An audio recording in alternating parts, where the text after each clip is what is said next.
Bonjour et bienvenue dans Archi Urbain, l'émission qui vous parle d'architecture et d'urbanisme à Bruxelles. Aujourd'hui, je suis avec Olivier Perrier du bureau d'architecture Urban Platform. C'est ça? C'est ça. Bonjour. Alors, Thomas. ça va? Très bien. Alors, on est déjà dans les fourrés, ça commence déjà bien. Il m'emmène dans les fourrés. Alors, qu'est-ce que d'abord Urban Platform? Alors, Urban Platform, c'est un bureau d'architectes qui existe depuis 2000, qui a été fondé par Alicia Reber, Cédric Franck et moi-même. Voilà, nous nous présentons comme une plateforme opérationnelle. Notre but est de développer des pôles de compétences, des ressources créatives, techniques, pour répondre à peu près à tout type de projets architecturaux, urbanistiques. Bon alors, on est dans les fourrés pour une bonne raison, parce que ici c'est le premier projet du bureau. Alors, bien évidemment, il n'est pas encore réalisé. On va parler du RER. C'est basé sur l'idée de la complémentarité des modes de transport. C'est ça.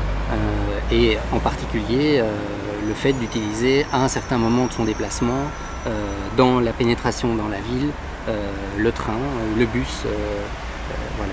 Alors le projet en lui-même est un projet d'une halte qui va être composé de simplement 2 quais de 200 mètres de long et qui va être complété par 2 passerelles qui vont permettre de relier les différents points d'accès au site depuis tous les endroits du lieu-dit Viviédois. Ça fait 200 mètres, c'est ça?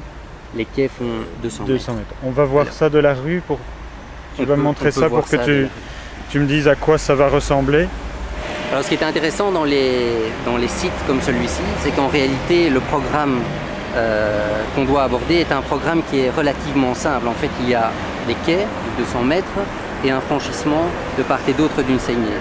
Mais en réalité, le contexte dans lequel un projet comme celui-là s'inscrit est beaucoup plus complexe et nécessite d'avoir une réflexion qui est une réflexion plus globale, continue, paysagère, sur l'ensemble du périmètre qu'on traite.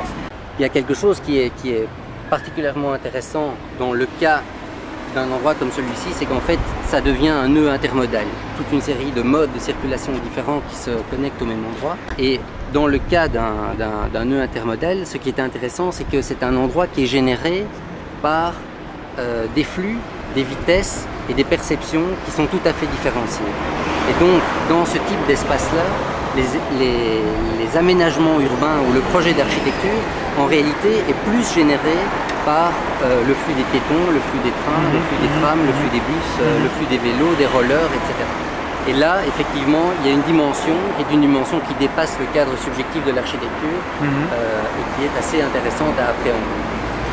Au niveau de la réalisation du bâtiment lui-même, qu'est-ce que vous avez imaginé?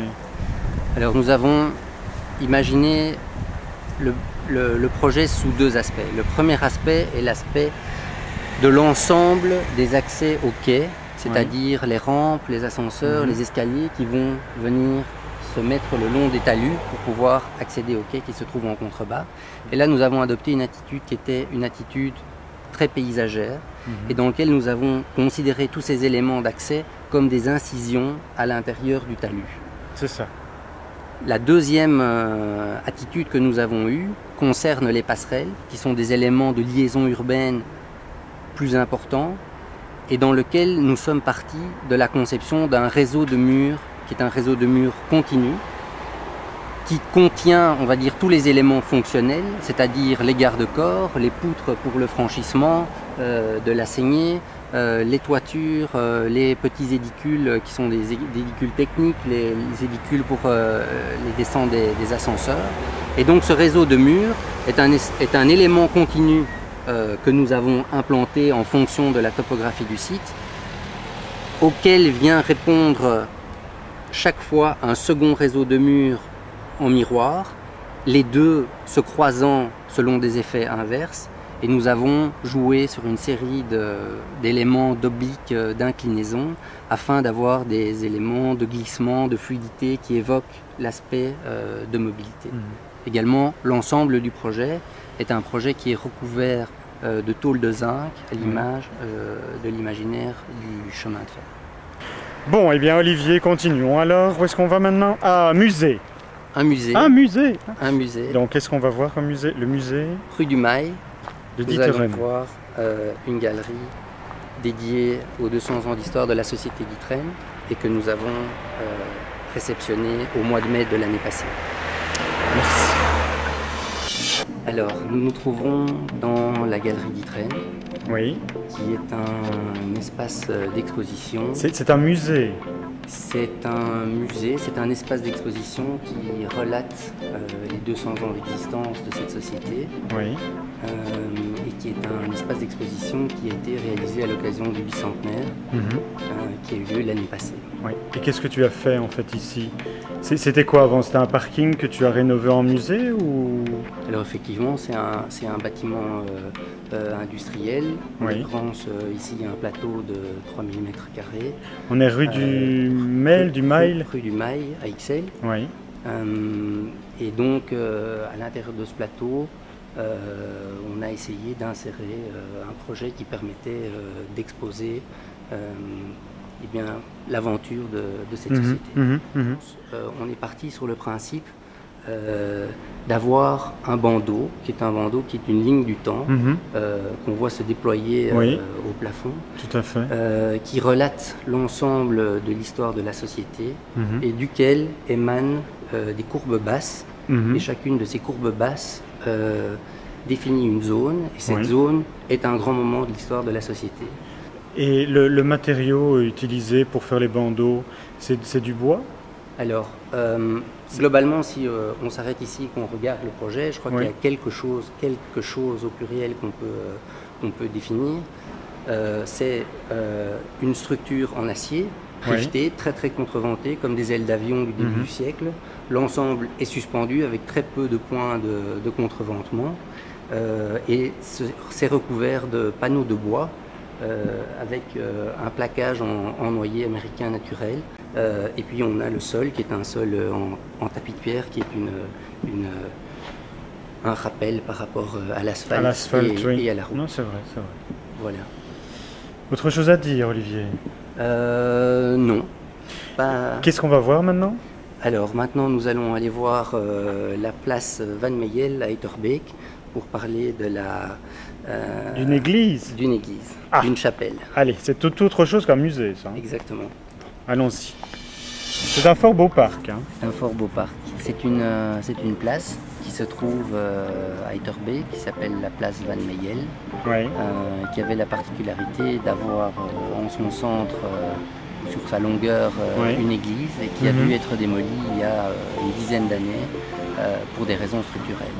Il y a eu, à partir de ce moment-là, le projet d'établir un nouveau bâtiment, qui est déjà un nouveau bâtiment, qui est une chapelle pour 300 fidèles qui devait venir s'implanter sur la place.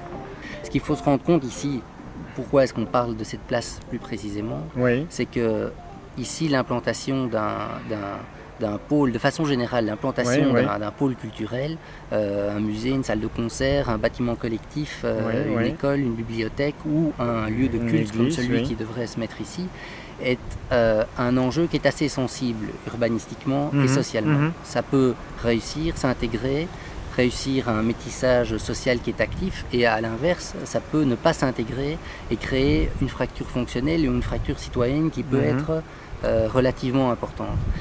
C'est pour ça que le type de débat et l'élargissement du débat et une palette la plus large possible de possibilités de projets est quelque chose qui est assez ça permet positif. en fait une discussion plus large et plus complète peut-être. Je crois.